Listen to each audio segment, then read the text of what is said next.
देखिए 15 number question जो है इसमें भी आपको कहता है बैलेंस शीट में क्या होगा वो बताइए। कि बालाजी लिमिटेड ने 100 रुपया वाले 2000 अंश निर्गमित किए हैं, ठीक है।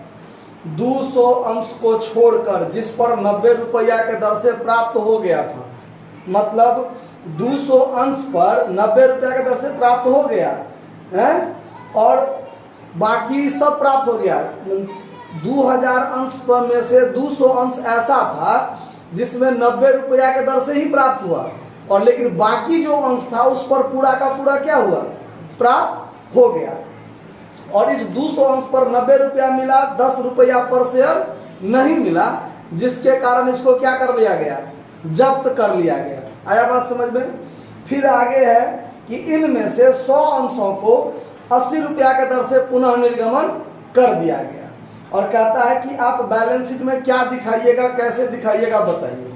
तो हम आपको बोले थे कि बैलेंस शीट में जो बैलेंस शीट बनता है उसमें एक ही पार्टिकुलर का होता है, एक प्रीवियस, एक नहीं, ये है प्रीवियस ईयर का अमाउंट, ये है करंट ईयर का अमाउंट और इसमें एक नोट ऑफ अकाउंट्स होता है ना, नोट नंबर। यहाँ नोट नंबर आपको लिखना है, यानी नोट्स ऑफ अकाउंट जो आप बनाते हैं उसमें अगर आपको वर्किंग नोट करने की जरूरत पड़ा है किसी चीज में तो वो वर्किंग नोट आप इसमें दिखा लीजिए और उस बात को यहाँ पर नोट नंबर क्या कीजिए, डाल दीजिए। आया बात समझ में।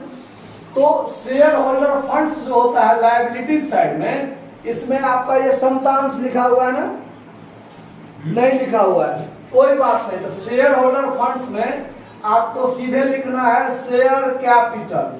तो शेयर कैपिटल में सिर्फ पेड अप शेयर कैपिटल लिखाता है, ना ऑथराइज शेयर कैपिटल लिखाता है, ना इशूड, ना सब्सक्राइब, ना कॉल्ड अप, सिर्फ पेड अप शेयर कैपिटल। यानी जनता ने कंपनी को कितना पैसा दे दिया सिर्फ वही कंपनी अपने बैलेंस शीट में दिखाती है, ठीक है। तो अब यहाँ पर हम लोग सीधे पेड अप कैपिटल का वर्किंग नोट करते हैं। इसका working note paid up capital का, बाकी चीज इसमें है भी नहीं। इशूड वाला खाली दिया हुआ है कि 2000 निर्गमित हुआ, 2000 सब्सक्राइब हो गया, ठीक, और कॉल्ड अप भी पूरा हुआ है। सिर्फ पेड अप पर हम लोग काम करते हैं। तो पेड अप शेयर कैपिटल में देखिए कि यहाँ पर आपका 2000 शेयर में से 200 शेयर पर 90 रुपया के दर से आया, 10 रुपया नहीं आया। इसका मतलब 1800 शेयर पर पूरा का पूरा पैसा आया ना। तो यहाँ लिख दीजिए 1800 share at the rate of RS 100 inch, ये आपका फुल्ली पेड है। क्या है, फुल्ली पेड, मतलब 1,80,000 आपका फुल्ली पेड है। क्लियर बात। उसके बाद 200 अंश जो है, ये 200 अंश को क्या कर लिया गया, जब्त भी कर लिया गया ना। और 200 अंश को जब जब्त कर लिया गया उसमें से 100 अंश को फिर रीइश्यू भी किया गया कि नहीं किया गया। तो अब यहां लिखिए 100 शेयर रीइश्यू हुआ एट द रेट ऑफ कितना, 80 रुपया के दर से। लेकिन शेयर कैपिटल कितना से बन जाएगा, 100 रुपया से ना। वो तो जितना नहीं आया उस पर जो छूट दिया वो तो जब्त करते समय जो फायदा हुआ होगा उस फायदा से एडजस्ट होगा, है कि नहीं। तो यहां आप 100 रुपया वाला मानकर क्या कर दीजिए, 10,000 का ये आपका रीइश्यू वाला शेयर हो गया। क्लियर बात, कोई दिक्कत है इसमें। अच्छा, और 100 शेयर जो फॉरफिटेड है, क्या है, एट द रेट ऑफ कितना के दर से, 100 के दर से। कितना के दर से, 100 के दर। ये 100 शेयर रीइश्यू हो गया तो 10,000 का तो शेयर कैपिटल हो गया, 10,000 का शेयर कैपिटल हो गया। तो 1,90,000 ये हो जाएगा आपका। उसके बाद आपका फॉरफिटेड शेयर कितना का है, 100 रुपया वाला। तो 10,000 का तो ये भी होगा ना, 80 रुपया के दर से रीइश्यू हुआ। तो वो तो बाकी आपका यहाँ पर आप देखिए एक अलग वर्किंग नोट आपको यहाँ दिखाते हैं। 200 शेयर को जब्त करने में कितना का फायदा हुआ है, 200 शेयर पर 90 रुपया के दर से आया। तो 90 रुपया के दर से आया, 90 रुपया के दर से आया, तो कितना आया होगा? 18,000 आया होगा ना, कि नहीं आया होगा? तो 200 शेयर को जब्त करने में कितना फायदा हुआ? जब्त करने में 18,000 क्या हुआ? लाभ हुआ ना। इसीलिए एक शेयर को जब्त करने में 18,000 भागा 200 बराबर 90 रुपया तो फायदा हुआ ना पर शेयर पर। इसीलिए 100 शेयर को जब्त करने में कितना फायदा हुआ होगा? 90 गुने 100 बराबर 9,000 हुआ होगा कि नहीं हुआ होगा? ये जो 100 शेयर को हमने री इशू किया है, कितना किया है? री, यहाँ पे यहाँ पर पहले सही करने दीजिए। यहाँ पर 100 शेयर फॉरफिटेड वाला कितना? 90 रुपया के दर से ना। 100 शेयर फॉरफिटेड जो हुआ है कितना रुपया के दर से? 90 रुपया के दर से। तो यहाँ 9,000 होगा। कितना होगा? 9,000 होगा। ठीक है। और ये जो 100 शेयर री इशू हुआ है, तो री इशू करते समय 100 शेयर पर जब्त करने में कितना फायदा हुआ? 9,000 हुआ ना फायदा। अच्छा, और 100 शेयर को जब हम री इशू कर रहे हैं तो री इशू कितना रुपया के दर से कर रहे हैं? यहाँ पर थोड़ा लिख देते हैं। 100 शेयर पर 80 रुपया के दर से रुपया आया, और 100 शेयर पर 20 कितना है? 100 है, यहाँ काटिए। 100 शेयर पर 80 रुपया के दर से रुपया आया यानी 8,000, और 100 शेयर पर 20 रुपया के दर से 2,000 क्या होगा? फॉरफीचर वाला रुपया कटेगा ना, कि नहीं कटेगा? तो ये दोनों मिलाकर ना ये 10,000 हुआ, लेकिन शेयर कैपिटल तो 10,000 का बनेगा। शेयर कैपिटल कितना का बनेगा? 10,000 का। आया हमको 8,000, 2,000 हमको क्या हुआ? घाटा जो हुआ, तो वो जब्त करने में हमको 9,000 फायदा हुआ था ना 100 शेयर पर। तो वो 9,000 में से 2,000 हम इसमें काट लेंगे। अब बाकी जो है वो क्या रह जाएगा? कैपिटल रिजर्व में रहेगा ना, कि नहीं रहेगा? तो वो कैपिटल रिजर्व के लिए रह जाएगा 7,000। तो यहाँ 2 नंबर वर्किंग नोट के लिए यहाँ लिख दीजिए कैपिटल रिजर्व। तो कैपिटल रिजर्व में जब्त करने में फायदा कितना हुआ? यहाँ लिख दीजिए profit on forfeiture. Profit on कितना फायदा हुआ था? 100 शेयर पर 90 रुपया के दर से जब्त करने में फायदा हुआ। डिस्काउंट ऑन री इशू, डिस्काउंट ऑन 100 गुने 20, 2,000 उसमें कट जाएगा, तो 7,000 बचेगा कैपिटल रिजर्व में, कि नहीं बचेगा? तो ये तो कैपिटल रिजर्व के रूप में बैलेंस शीट में जाएगा, लेकिन शेयर कैपिटल में कितना जाएगा वो यहाँ समझने वाली बात है। 1800 शेयर पर पूरा आ गया तो 1,80,000 आ गया।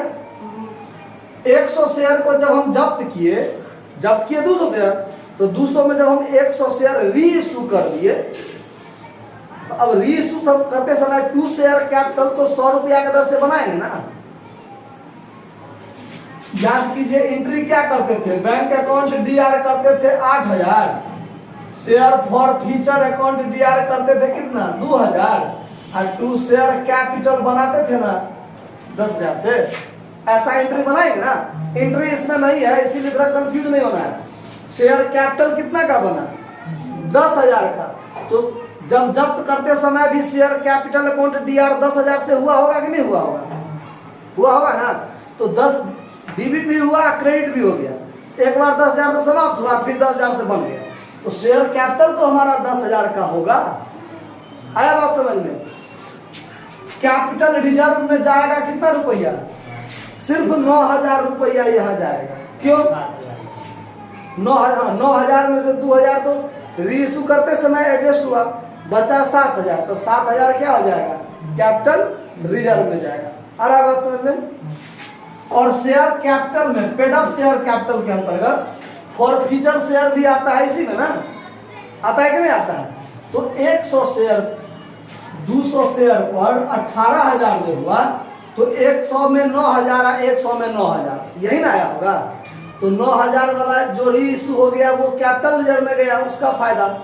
और जो पेड अप शेयर कैपिटल में जितना आ गया है उतना तो लिखेंगे ना हम, 9,000 जो जब्त हुआ है लेकिन री इशू नहीं हुआ है, तो 9,000 तो हमारा शेयर कैपिटल के अंतर्गत लिखाएगा। तो यहाँ पर हमारा शेयर कैपिटल कितना से हो जाएगा? 90 या 99, 1,99,000, ठीक। और यहाँ पर कैपिटल रिजर्व के रूप में, कैपिटल रिजर्व के रूप में कितना रुपया आ जाएगा? 7 रुपया। आया बात समझ में? कहीं दिक्कत? तो आपका बैलेंस शीट जो है यहीं पर बनकर क्या हो गया? सिर्फ दिखाने के लिए कहता है, बन गया। लेकिन जब मान लीजिए हमको टोटल कहेगा बनाने, तो टोटल बनाएंगे तो हमारा लायबिलिटी साइड का जोड़ कितना हो गया? 2,06,000, 2,06,000। तो हमारा बी में एसेट्स भी तो होगा, एसेट्स भी तो होगा 2,06,000 का।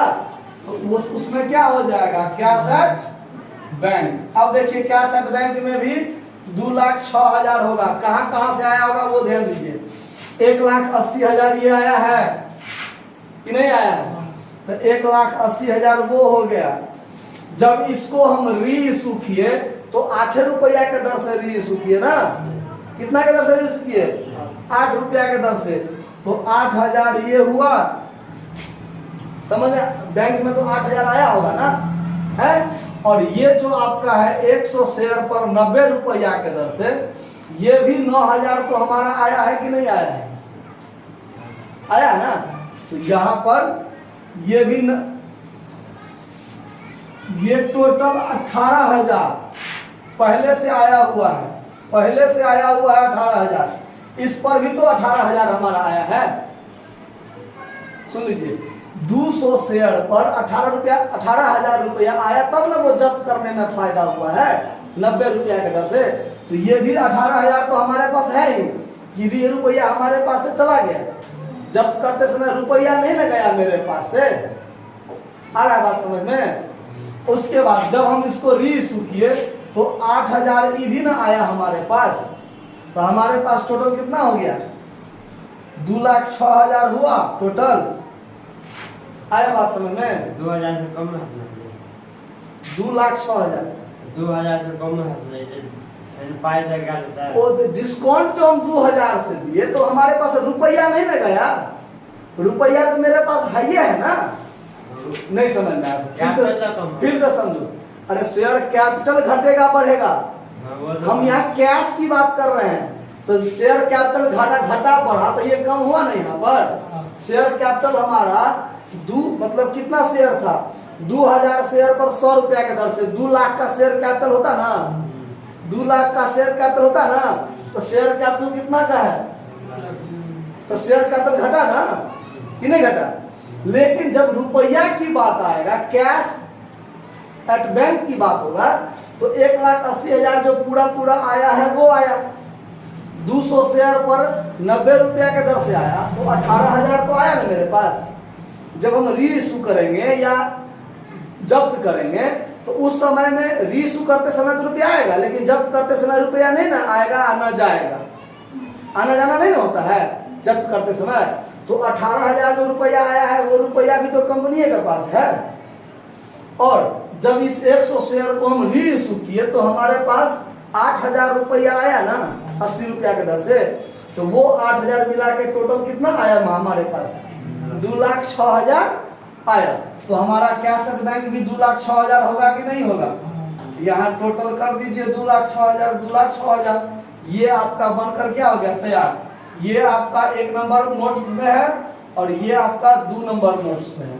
आया बात समझ में? कहीं कोई दिक्कत इसको समझने में? नोट कर दीजिए।